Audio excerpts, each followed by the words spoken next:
नमस्कार दोस्तों, ज्ञानव एकेडमी में आप सभी का स्वागत है। आज की इस वीडियो में हम डिस्कस करने वाले हैं अभी हाल ही में 23 जून 2024 को प्रीलिम्स का एग्ज़ाम हुआ है एमपीपीएससी का, उसके बारे में डिस्कस करेंगे। और सबसे बड़ा क्वेश्चन ये है कि क्या पेपर सच में आसान था, और फिर हम उसके बाद देखेंगे कि इसका अनुमानित कट ऑफ क्या जाने वाला है इस बार। तो इस वीडियो में हम इसका पूरा सटीक एनालिसिस करेंगे, तो वीडियो को आप पूरा देखिए।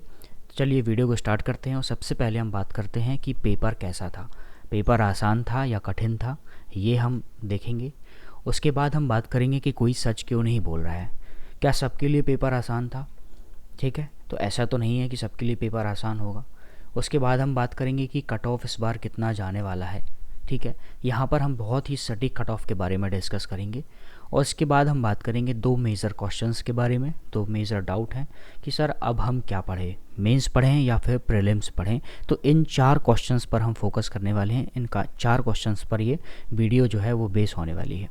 तो सबसे पहला क्वेश्चन है मेजर क्वेश्चन कि सर पेपर कैसा था, आसान था या कठिन था। तो देखिए ये बात इस पर डिपेंड करती है कि पेपर जो है 2024 में वो न्यू सिलेबस के अकॉर्डिंग हुआ था। ठीक है, और जब जब नया सिलेबस इम्प्लीमेंट हुआ है और पेपर जो हुआ है वो मीडियम लेवल का हुआ है, ना ज़्यादा टफ़ होता है ना ज़्यादा इजी होता है। तो वैसा ही पेपर इस बार देखने को मिला है कि पेपर ना तो इजी था ना ही टफ़ था, पेपर बहुत ही मीडियम लेवल का था। अब क्वेश्चन आता है कि कोई सच क्यों नहीं बोल रहा है। अगर पेपर टफ़ था या मीडियम था तो सब ये क्यों कह रहे हैं कि सर पेपर आसान था। क्या सबके लिए पेपर आसान था? नहीं, ऐसा नहीं है। ठीक है, आप यहाँ पर अनुमान लगाओ कि 110 पोस्ट इस बार हैं और आयोग हर बार 20 गुना बच्चे जो है वो लेता है मेंस के लिए। तो यहाँ पर आप देखो कि आंकड़ा क्या जा रहा है, 2200 बच्चे। 2200 बच्चे मेंस देंगे, सीधा सा आंकड़ा है यहाँ पर। ठीक है, तो अगर सबके लिए पेपर आसान था, सबके 80 नंबर आ रहे हैं, तो ऐसे तो लगभग 15,000 बच्चे मेंस दे देंगे। ठीक है, तो ऐसा नहीं है। आप अगर 2023 की अगर बात करो, यहाँ पर देख सकते हो न्यूज़ 18 की न्यूज़ है यहाँ पर।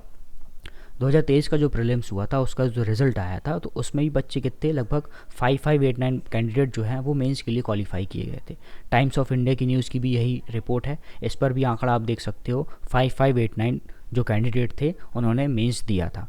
तो ये डेटा तो फिक्स है, ये आंकड़ा फिक्स है, इतने ही बच्चे उनको लेने हैं। तो इस हिसाब से जो पेपर था वो मीडियम था और कुछ लोग के लिए टफ भी था पेपर। ठीक है, उसके बाद हम बात करते हैं अब सबसे बड़ा क्वेश्चन, सर इस बार कट ऑफ क्या रहने वाला है। बहुत ही सटीक कट ऑफ यहाँ पर में हम लोग दे रहे हैं। आप ये देखो कि आयोग अगर जब फाइनल अपना कट ऑफ जारी करेगा तो वो इस टेबल के आसपास ही रहेगा। ठीक है, तो यहाँ पर हम देखते हैं कि कैटेगरी वाइज जो अनरिजर्व्ड कैटेगरी है उसमें मेल का कट ऑफ जाने वाला है इस बार 79 से 81 के बीच में, और फीमेल का भी सेम रहेगा। ऐसा क्यों? पिछले बार जो 2023 का कट ऑफ आया था 2024 का भी आप देख सकते हो कि मेल और फीमेल का कट ऑफ जो है वो सेम जाने वाला है। ठीक है, ओबीसी की अगर हम बात करें, ठीक है, तो 78 टू 79 कट ऑफ जाएगा, फीमेल का भी सेम जाएगा। ईडब्ल्यूएस ओबीसी के इक्वल जाएगा, लगभग 78 से 79। और शेड्यूल कास्ट की बात करें तो ये 75 से 78 के बीच में ये कट ऑफ रहने वाला है इस बार। ठीक है, एसटी की बात करें तो 68 टू 72 के बीच में ये कट ऑफ रहेगा। और अगर एक्स सर्विस की बात करें तो 65 प्लस जो है ये कट ऑफ जाएगा। तो आप ये मान के चलो कि जब आयोग अपना फाइनल कट ऑफ जारी करेगा तो आपको देखने को मिलेगा कि इस टेबल के इर्द गिर्द ही वो कट ऑफ यहाँ पर आएगा और ये बहुत ही सटीक सिद्ध होगा। उसके बाद हम बात करते हैं कि सबसे बड़े मेजर दो क्वेश्चन कि सर अब हम क्या पढ़ें, मेंस पढ़ें या मेंस पढ़ें या प्रीलिम्स पढ़ें। तो ये दो क्वेश्चन इसलिए है कि जिनका प्रीलिम्स क्वालिफाई हो रहा है, जिनका अनुमानित जो कट ऑफ है उसके अबव अच्छे खासे नंबर आ रहे हैं, तो वो नो डाउट मेंस की तैयारी आपको करनी चाहिए। लेकिन अगर किसी के नंबर कम है और उनको लग रहा है कि वो प्रीलिम्स क्वालिफाई नहीं कर पाएंगे तो भी आपको मेंस पढ़ना है। क्यों? क्योंकि नया सिलेबस जो है उस सिलेबस के अकॉर्डिंग आप देखोगे कि मेंस अगर आप अच्छे से फोकस करके पढ़ रहे हो तो ऑटोमेटिक आपका जो फैक्चुअल पार्ट है वो भी प्रिपेयर होता जाता है। इसके कारण आपका प्रीलिम्स भी कहीं ना कहीं प्रिपेयर होता जाता है। ठीक है, क्योंकि आप देखोगे मेंस में भी जो 2 मार्कर क्वेश्चंस हैं वो तो फैक्ट बेस्ड क्वेश्चंस हैं। ठीक है, तो उसके लिए आपको पढ़ना तो सारी चीज़ें हैं, बस ये है कि मेंस में आप थोड़ा डीपली पढ़ते हो तो आपकी एक अंडरस्टैंडिंग जो है डेवलप हो जाती है।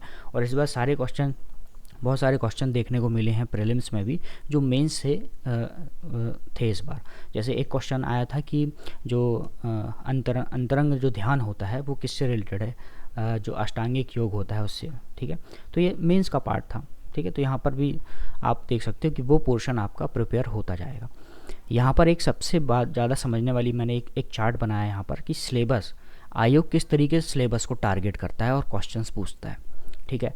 आप देखो कि 10 यूनिट है, तो आयोग ऐसा तो नहीं है कि उसको अगर 100 क्वेश्चन पूछने हैं, ठीक है, तो वो सारे सिलेबस को कवर करके सारी यूनिट से सारे टॉपिक से एक क्वेश्चन उठाएगा, ऐसा बिल्कुल नहीं है। कुछ टॉपिक आयोग छोड़ता है, ऑब्वियस सी बात है कि छोड़ने पड़ते हैं, ठीक है। तो ऐसा ज़रूरी नहीं है कि अगर इस साल जो टॉपिक्स आए हैं सिर्फ वही टॉपिक अगले बार पूछेगा, ठीक है। तो ऐसा बिल्कुल नहीं है। तो पिछले पेपर को देखकर आप उसको ज़्यादा टारगेट मत करो, ठीक है, कि पिछले बार ये टॉपिक से क्वेश्चन आए थे, इन टॉपिक से क्वेश्चन नहीं आए थे, तो आप उसको ना पढ़ो, ऐसा बिल्कुल नहीं करना है।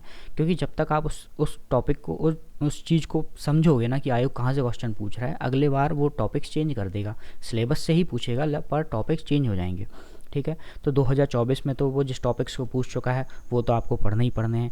उसके बाद जो सारे टॉपिक, सारी यूनिट्स के सारे टॉपिक्स आपको कवर करने हैं, यही एक मौका जो है तरीका है प्रीलिम्स को क्वालिफाई करने का। शॉर्टकट में नहीं जाना है कि पिछले साल जो क्वेश्चंस आए थे आप सिर्फ उन्हीं को टारगेट कर रहे हो, ठीक है, ऐसा नहीं। सारे टॉपिक पढ़ना है आपको, सारी यूनिट के, ठीक है।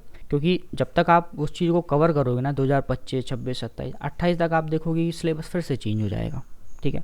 तो पहली बार में आप सिलेबस को अच्छे से कंप्लीट कर लो, उसके बाद फिर जितना ज़्यादा रिवीजन हो आप उसको करो, ठीक है। तो ये थी हमारी वीडियो। अगर वीडियो आपको अच्छी लगी हो तो चैनल को सब्सक्राइब ज़रूर करें, वीडियो को लाइक करें और दोस्तों के साथ शेयर ज़रूर करें। Thank you.